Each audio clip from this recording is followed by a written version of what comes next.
পিরোজপুর সরকারি উচ্চ বিদ্যালয়ের প্রধান শিক্ষিকা হিসেবে ১ ঘন্টার জন্য দায়িত্ব পালন করেছেন সপ্তম শ্রেণীর শিক্ষার্থী নাসতুন নাজা। রবিবার ২৭ অক্টোবর দুপুর ১১টা থেকে ১২টা পর্যন্ত প্রধান শিক্ষিকার দায়িত্ব পালন করেছেন এই শিক্ষার্থী। এর আগে তাকে দায়িত্ব বুঝিয়ে দেয় বিদ্যালয়ের বর্তমান প্রধান শিক্ষক মোহাম্মদ বাবর তালুকদার।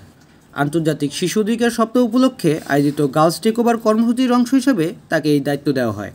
বিদ্যালয়টির সর্বোচ্চ পদে দায়িত্ব নেওয়ার পর শিক্ষার্থী এবং শিক্ষকদের সাথে মতবিনিময় করে নাফসুন নাজা। এ সময় নাফসুন নাজা বলে, আমাদের শিক্ষক এবং শিক্ষার্থীদের মধ্যে বন্ধুসুলভ সম্পর্ক রাখতে হবে। শিক্ষার্থীরা আগামী দিনের ভবিষ্যৎ, এটা তাদেরকে বোঝাতে হবে।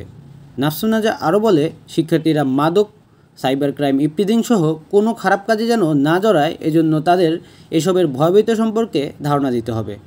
শিক্ষকদের উদ্দেশ্যে নাফসুন বলে, শিক্ষার্থীরা ক্লাসে ঠিকমতো আসছে কিনা, ড্রেস কোড মেনটেন করছে কিনা, লেখাপড়ায় উন্নতি করছে কিনা, সেসব বিষয়ে শিক্ষকদের খেয়াল দিতে হবে। শিক্ষার্থীদের উন্নয়নের জন্য অভিভাবকের সাথে নিয়মিত মিটিং করার আহ্বান জানান। ন্যাশনাল চিলড্রেন ট্রান্সপোর্ট এনসিটিএফের একটি বিজ্ঞপ্তি থেকে জানা যায়, গার্লস টেকওভার ইয়েস বাংলাদেশ এবং প্যান ইন্টারন্যাশনালের একটি বৈশ্বিক কার্যক্রম। পিরোজপুরে আয়োজিত এই কর্মসূচির সার্বিক সহযোগিতায় ছিল ন্যাশনাল চিলড্রেন ট্রান্সপোর্ট এনসিটিএফের সদস্যরা।